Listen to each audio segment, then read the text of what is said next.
O Senhor é o meu pastor e de nada terei falta.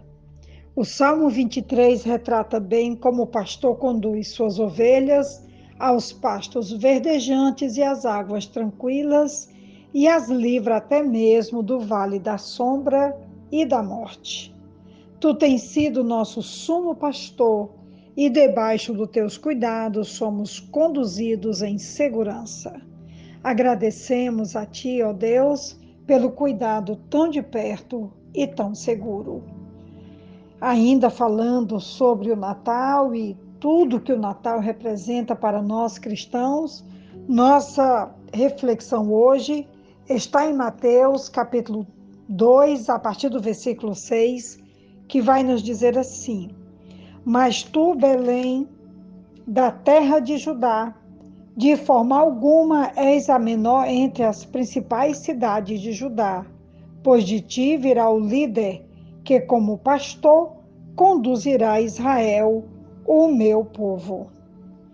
Temos aqui um cumprimento de uma profecia que vem de Miqueias, capítulo 5, versículo 2 e o versículo 4, que vai nos dizer assim: Mas tu, Belém Efrata, embora pequena, entre os clãs de Judá, de ti virá para mim aquele que será o governante sobre Israel. Suas origens estão no passado distante, em tempos antigos. Versículo 4: Ele se estabelecerá e os apacentará, ou uma outra tradução que faz os pastoreará, na força do Senhor, na majestade do nome do Senhor, seu Deus, e eles viverão em segurança, pois a grandeza dele alcançará os confins da terra. E a primeira frase do versículo 5, ele diz: Ele será a sua paz. E tu, Belém Efrata, a Belém próxima a Jerusalém, onde nasceu Davi, rei ideal de Judá e de Israel, e onde haveria de nascer o Messias, o Senhor Jesus.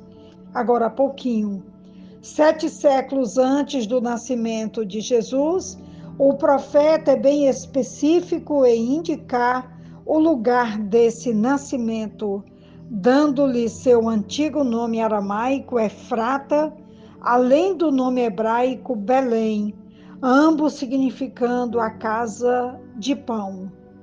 Tanto a divindade como a humanidade de Cristo são claramente apresentadas neste versículo.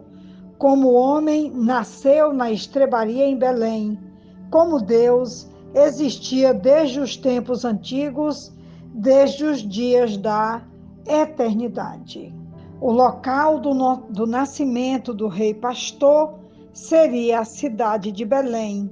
O rei Davi, um homem segundo o coração de Deus, havia nascido em Belém alguns séculos antes. Os reis, desde então, não seguiram o caminho do Senhor. Ao predizer um novo rei nascido em Belém, Miqueias invocava o concerto que Deus fizera com Davi em 2 Samuel, capítulo 7.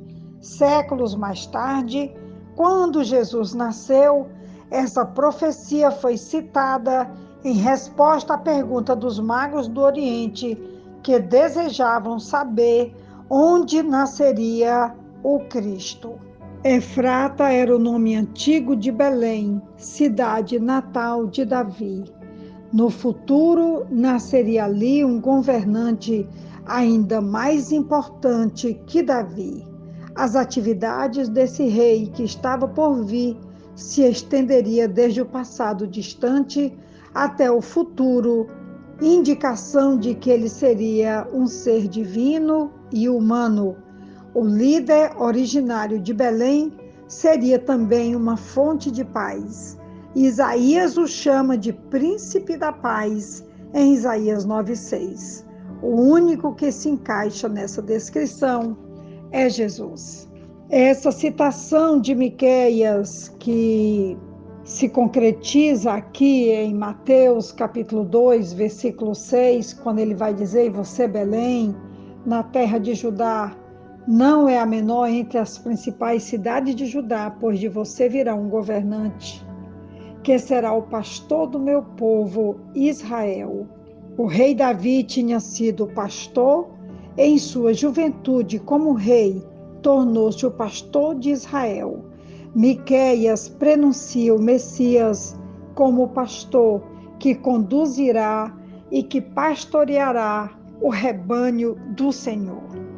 É muito interessante essa função de Jesus que Miqueias predisse e que se concretiza na descrição de Mateus, quando os reis magos vêm para adorar o menino Jesus, eles estão à procura, e essa profecia de Miqueias é citada aqui agora como uma realidade cumprida, quando ele vai falar do Messias e de que também ele pastoreará o seu povo. É muito interessante porque o Evangelho de João, capítulo 10, ele vai falar dessa função de Jesus como o pastor que conduzirá, que apacentará, que cuidará do rebanho, e como ele tem feito de forma extraordinária, primeiro dando a sua vida e depois conduzindo até agora o seu rebanho, como ele vai dizer lá na convocação dos discípulos, ele vai dizer: eu estarei com vocês todos os dias até a consumação dos séculos. Capítulo 10 de João, a partir do versículo 10, a partir do versículo 11, ele vai dizer: eu sou o bom pastor. O bom pastor dá a sua vida pelas ovelhas. O assalariado não é o pastor a quem as ovelhas pertencem. Assim, quando vê que o lobo vem, abandona as ovelhas e foge. Então o lobo ataca o rebanho e o dispersa. Ele foge porque é assalariado e não se importa com as ovelhas. Eu sou o bom pastor. Conheço as minhas ovelhas e elas me conhecem. Assim como o Pai me conhece, eu conheço o Pai, dou a minha vida pelas ovelhas. Tenho outras ovelhas que não são desse aprisco. É necessário que eu as conduza também. Elas ouvirão a minha voz e haverá um só rebanho e um só pastor. Então, essa função que foi predita pelo profeta Miqueias, ela realmente, essa profecia se cumpre quando Jesus nasce e também quando ele começa a sua missão, ele começa realmente a pastorear não só o rebanho de Israel, mas como aqui o versículo vai dizer, tenho outras ovelhas que não são desse aprisco. Aqui nós temos a abertura para as ovelhas que viriam a crer pela fé e se tornariam filhos de Deus. Aqui o texto vai falar dos gentios, que nos incluem. Antes éramos gentios e agora nós somos, por adoção, filhos de Deus, pela graça do Senhor e também pela profecia que se cumpre na vida de Jesus, que tem essa missão de pastorear não só o rebanho de Israel, mas também o rebanho de todos aqueles que pela fé viriam a crer e se tornariam filhos de Deus, como João 1,12 vai nos dizer. Que palavra preciosa, gloriosa, que profecia linda que se cumpriu e que agora se torna uma realidade quando nós somos um só rebanho e um só pastor do sumo pastor. Então sinta-se acolhido, abençoado e pastoreado pelo sumo pastor Jesus, onde quer que você esteja. Essa é a boa notícia de hoje, que Deus nos abençoe. Receba um grande abraço da pastora Betinha. Amém.